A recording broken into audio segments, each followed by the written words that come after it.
Biglang nagsimula ang katawan ng Sect Demon na mawala ng kontrol at naisip niya na may paralyzing poison na halo sa soul-melting poison.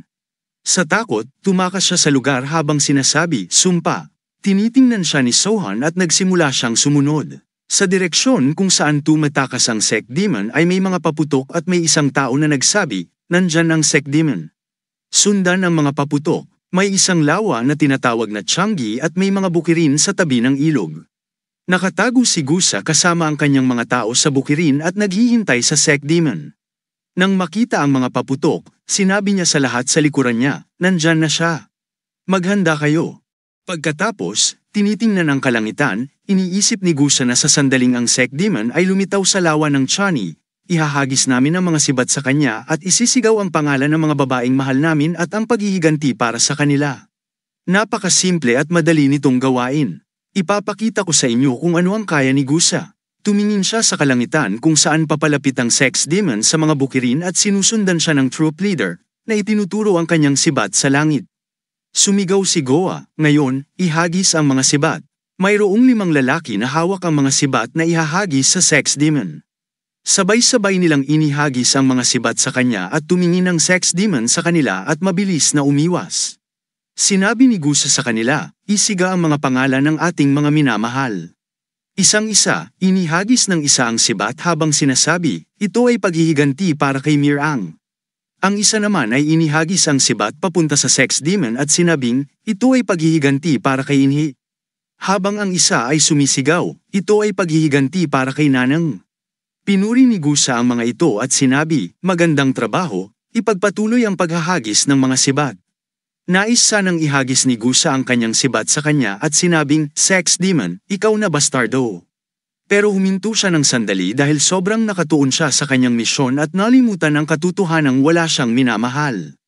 Ihinigis niya ang sibat at sumigaw, "Sumpa." Ito ay paghihiganti para sa lola sa tabi. Siya ay 80 taong gulang na 10 taon na ang nakararaan, napakabait niya sa akin. Nakatagilid ang Sect Demon sa isang sanga ng malapit na puno at tinitingnan siya ng may galit habang naguguluhan si Gusa at tinanong, "Bakit mo ako tinitingnan?" Ang Sect Demon ay labis na galit at nagtanong, "Lola, papatayin kita." Tinitingnan ni Gusa ang galit na mukha nito at nagtataka, mayroong kakaiba sa mga ito. Nagtinginan silang dalawa at pagkatapos ng ilang sandali, tumayo ang Sect Demon mula sa puno at lumapit sa kanya upang atakihin siya. Nang makita ni Goa na papalapit ito, tumakbo siya upang iligtas ang kanyang buhay. Ngayon si Gusa ay tumatakbo at sinundan siya ng Sect Demon habang lumilipad sa hangin na may hawak na espada. Ginamit ng Sect Demon ang kanyang kapangyarihan at nagkaroon ng salpukan ng mga kapangyarihan sa likod ni Gusa.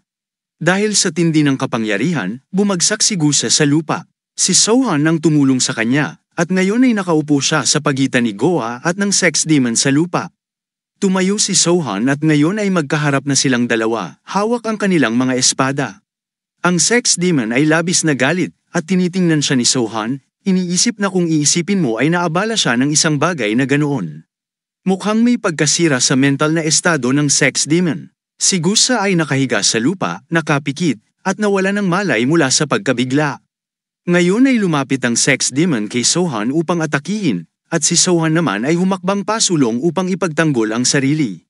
Inatake ng Sect Demon si Sohan gamit ang kanyang dual crescent sword, at nagkaroon ng salpukan sa pagitan ng kanilang mga espada. Maraming salpukan ang naganap, at habang nakikipaglaban sa zigzag na paraan, pareho silang nakarating sa lawa.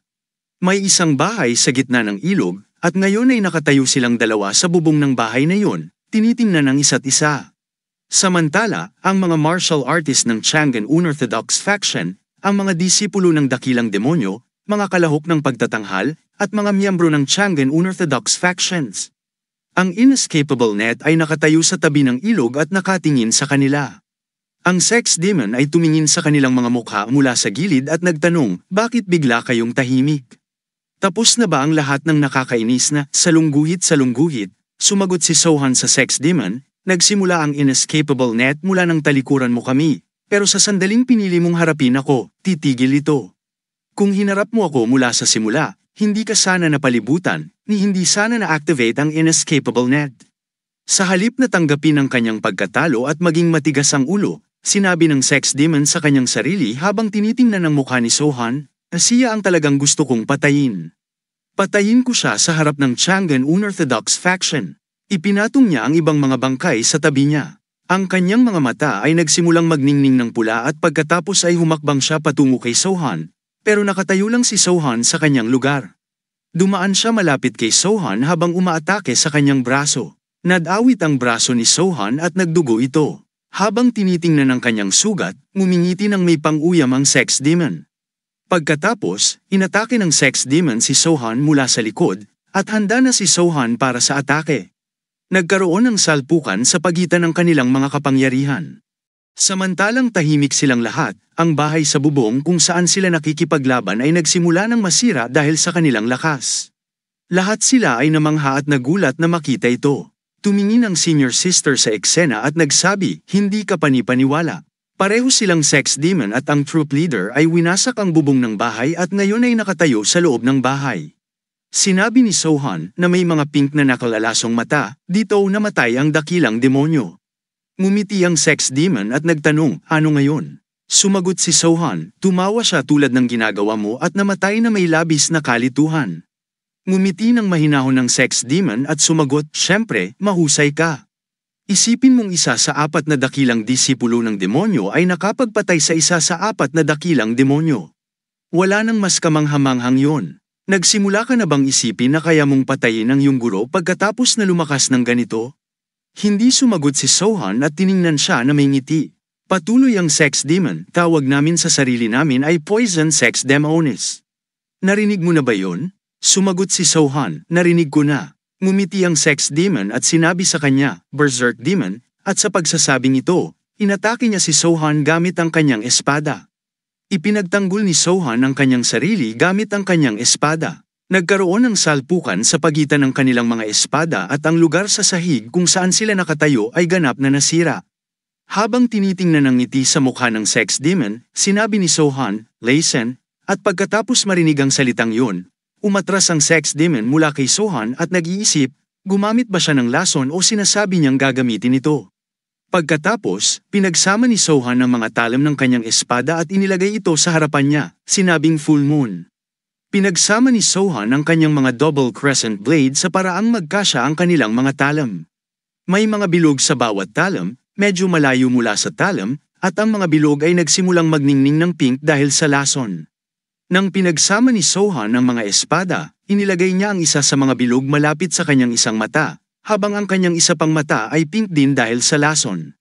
Sinabi ni Sohan, "Full moon," at sa sinabi niyang yun, nagsimulang umunlad ang lason mula sa mga espada at kumalat sa paligid. Naguguluhan ang sex demon sa kanyang ginagawa at nagtataka, ano yun? Pinagsama lang niya ang kanyang sandata. Habang abala siya sa pag-iisip na ito, umupo si Sohan. Si Sohan ay tumalon sa ere, tumaas, at nagulat ang sex demon sa kanyang nakikita. Habang lumilipad siya sa hangin, tumingin siya sa sex demon at bumalik sa lupa patungo sa kanya. Samantala, naghahanda rin ang sex demon para sa atake at ginamit ang kapangyarihang merciless slash, itinuro ito kay Sohan. Ngunit ang kapangyarihan ng laso ni Sohan ay mas malakas kaysa sa kanya, kaya't madaling natalo ang slash ng sex demon at inatake ang balikat nito. Nagkaroon ng malaking salpukan sa pagitan ng kanilang mga kapangyarihan na nagpasimuno ng malakas na hangin, kaya't lahat ay naglagay ng kanilang mga braso sa harap ng kanilang mga mukha upang iligtas ang kanilang sarili. Ang sex demon ay nasa kalagayang kalahating patay at ang mga talim ni Sohan ay nakadikit sa sahig. Lumapit si Sohan at kinuha ang mga ito. Si Damwol ay nakatingin sa kanya at nagtataka, palagi na ba siyang ganito kalakas? Kaya niyang talunin ng sex demon ng ganoon kadali? Kinuha ni Sohan ang kanyang mga espada at pinaghiwalay ang mga ito, at ang dalawang tao na bahagi ng inescapable net ay nakatingin sa kanya. Nagtataka, damn it, hindi lang ang sex demon ang napaglaruan. Kami rin, talagang ganito siya kalakas. Kung hindi kami sumuko, tumingin si Sohan sa katawan ng sex demon na nasa miserable na kondisyon at malapit ng mamatay. Iniisip ni Sohan na kailangan kong magpanggap. Kailangan kong sabihin na laso nito kahit na hindi para sa mga kaaway upang isipin nilang sila ay may kalamangan hanggang sa kritikal na sandali. Kapag natapos na ang psychological war, itatago ko ang aking kakayahan mula sa lahat at susubukan kong huwag gumamit ng anumang ultimate technique. Ito ang pinakapayak sa isang psychological war, maaari itong sabihin na ito ang pinaka-epektibong pamamaraan at nagbigay din ito sa akin ng pinakasyang kasiyahan. Dahil sa ganitong paraan ay makakaranas ang aking kaaway ng napakalalim na pagkadismaya, na parang walang katapusang balon. Nakahiga ng tahimik ang sex demon sa sahig at tiningnan siya ni Sohan, ngumiti, at nagtanong, saan ang berserk demon? Habang tinitingnan ang kanyang walang buhay na katawan, sinabi niya sa kanyang sarili, patay na ba siya? Tapos, nagkaroon ng pagsabog at sumabog ang katawan ng sex demon. Nakatayo si Sohan doon, iniisip na maraming bagay ang nahayag dahil sa sex demon, mga bagay na hindi dapat na ilabas. Sa pag-iisip na ito, lumabas si Sohan mula sa nasirang silid at lahat sila ay tahimik na nakatingin sa kanya. Samantala, tinitingnan ni Sohan ang kanilang mga mukha at iniisip na lahat sila ay nakasaksi sa paggamit ng aking ultimate technique. Nag-alala siya sandali, ngunit pinakalma ang kanyang sarili, sinabing, ayos lang sila dahil naglilingkod sila sa akin. Pinuri niya ang lahat, sinabing, mahusay na trabaho, lahat, at ang lahat ay ngumiti sa kanyang papuri. Sa gabi sa gas restaurant, siya ay nakatayo at nililinis ang isang baso gamit ang tela habang nagsasalaysay ng kwento kung paano pinatay ng troop leader ang sex demon. May isang tao ang nagtanong, ibig mong sabihin, ang sex demon ay nagalit dahil sa iyong provocation. Sumagot si Gusa ng may kumpiyansa, tama, habang ang troop leader ang pumatay sa kanya. Ang taong nagpasimuno sa kanyang galit ay ako, si Gusa ng Chang'an Unorthodox faction. Nang marinig ito, may isang tao ang nagsabi sa kanya, huwag kang magbiro. Bakit mawawala ng bait ang isa sa 4 na dakilang demonyo dahil sa sinabi mo? Habang ang isa pa ay nagsabi, baka nawalan siya ng bait dahil nagpasya na siyang makipaglaban sa troop leader. May nagsabi na galit na siya mula pa sa simula, at ang isa naman ay nagsabi, sigurado akong ang nakakahiya naming pagtatanghal ay nakapag-ambag dito. Muli, may isa pang lalaki ang nagsabi, hindi mo nakita ang pagtatanghal, kaya marahil hindi mo naiintindihan, pero talagang nakakabuwisit ang pagtatanghal na iyon. Nagalit si Gusa at sinabi sa kanila, bakit hindi kayo maniwala sa akin? Sabi ng isa sa kanila, tingnan mo, parang ang init ng ulo mo. Sumagot si Gusa ng galit, sabi na ang sex demon ay palaging naghahanap ng magagandang babae, pero lahat ay patuloy na sumisigaw ng pangalan ng kanilang mga iniibig. Bakit naman pakialam ng sex demon doon? Ang nabanggit na lola ay hindi ang pinakasukdulan ng bagay, ang nakamamatay na suntok ay ang katotohanang 10 taon na ang nakalipas, siya ay 80 taong gulang na. Nang marinig ito, may isa na nagbitiw ng balikat at nagsabi, sabihin na lang nating ganun nga. Pagkatapos marinig ito, lahat ay nagsimulang tumawa. Nagpasimula ito kay Gusa, na mas lalo pang nagalit at inihagis ang baso at tela sa mesa, tunay na seryoso ito. Habang abala sila sa pagtawa, may isang tao mula sa labas na nagsabi, Gusa, lumabas ka, may mensahe para sa iyo. Lahat ay huminto sa pagtawa at nakatingin sa pinto kasama si Gusa. Lumabas si Gusa at may isang lalaki na nakatayo doon. Tinanong ni Gusa, anong nangyari? Sinabi ni Goyo sa kanya, may espesyal na gantimpala ang troop leader para sa iyo. Nagulat si Gusa nang marinig yun at nagtanong, ano? Kinuha ng lalaki ang mensahe at nagsimulang basahin ito mula sa troop leader, na nagsasabing, ang inescapable net strategy ay nagsimula mula sa ulat ni Goa sa akin. Ang estratehiya ay magiging imposibleng walang kanyang ulat. Napakaganda ng ginawa niya sa pagkakaalam na mahalaga ang impormasyon at napakahusay din niyang nagsalita kahit na natatakot siya sa akin at sa faction leader na si Goya Juke. Ipinagkakaloob ko kay Gusa ang 5,000 nangs bilang gantimpala. Gusa, mahusay ang iyong ginawa. Magkita tayong muli. Pirmado, Troop Leader Jin Sohan. Lahat, kasama si Gusa, ay nagulat nang marinig ang mensahe at may isa sa kanila na nagsabi, 5,000 nangs. Nang marinig ang mensahe, nagsimula si Gusa na manginig dahil sa gulat at umupo sa sahig, umiiyak sa tuwa, at nagsabi, salamat, Troop Leader. Ibinigay ng lalaki ang isang maliit na kahon sa kanya at nagsabi, Gusa, congrats! Narito ito sa anyo ng banknote slip. Habang tinatanggap ang kahon, siya ay umiiyak sa sobrang saya at sinabi, salamat. Naguluhan si Goyo kung bakit siya umiiyak at sinabi, ayos lang bang i-treat mo ako ng alak ngayong gabi? Tumayo si Gusa, pinunasan ang kanyang mga mata at sumagot, syempre, pumasok ka. Pagkatapos ay sinabi niya sa lahat, gabing ito, ako ang taya. Tara na, sobrang saya ng lahat, at may isa sa kanila na nagsabi, talagang walang bawian sa iyong salita. Sumagot siya, siya ay isang tao na kinilala ng troop leader, Wala siyang dahilan para gawin ang ganon. Masaya ang lahat dahil sa pagbibigay ni Gusa ng treat, at masaya si Gusa dahil pinahalagahan ng troop leader ang kanyang ginawa. Umalis si Sohan sa Chenyang Unorthodox faction at nakarating sa Eastern Dark Street sa Chang'an Unorthodox faction kasama ang Great Demonist Disciple. Sa gabi, napakatahimik at mapayapa, at si Damwul kasama ang iba pang dalawang kapatid na babae ay tumitingin sa paligid at sinabi kay Sohan, ang dami nang nagbago dito. Sabi ni Sohan, oo, hindi ko rin nakilala ang lugar na ito nang una akong bumalik. Ngumiti siya at nagtanong, naalala mo ba si Don? Ngumiti rin siya at sumagot, oo, andyan ba siya? Nakatayo sila sa harap ng Mystic Lunar Troop at sinabi ni Sohan, oo, nandyan siya. Nasa kusina siya sa ikalawang palapag o natutulog sa isang lugar. Nagkatimbang siya ng kaunti. Ngumiti si Damwul nang marinig ito. Pagkatapos, ibinahagi ng nakatatandang kapatid ang kanyang mga opinyon tungkol sa Eastern Dark Street. Sa palagay ko, kung ikukumpara sa Chang'an, ito ay maituturing na kanayunan. Iniisip ko kung dahil dito ay nakakaramdam ako ng kapanatagan. Sumasang-ayon ng nakababatang kapatid, ganun din ang nararamdaman ko. Tumingin ang nakababatang kapatid sa paligid at nagsabi, tutubang ito ang Chang'an Unorthodox faction. Parang normal na nayon lang. Sinabi ni Sohan, maraming tao dito sa araw, kahit na marami ang umalis dahil tinanggal ko ang ilan at winasak ang Revolving Blood Clan. Nakatayo sila sa labas ng Mystic Lunar Troop at nakatingin sa pasukan. Sabi ni Damwul, dito ang dating lugar ng Sword Dance Troop. Sinabi ni Sohan, oo, kinuha ko ang lugar na ito at itinatag ang Mystic Lunar Troop. Tumingin si Damwul dito na may nakabahalang ekspresyon. Nang si Chuseok, na nakatayo sa unang palapag, ay tumingin sa kanila at masiglang tinawag siya, Troop Leader. Tumingin din si Sohan at sinabi ang pangalan niya, Chuseok.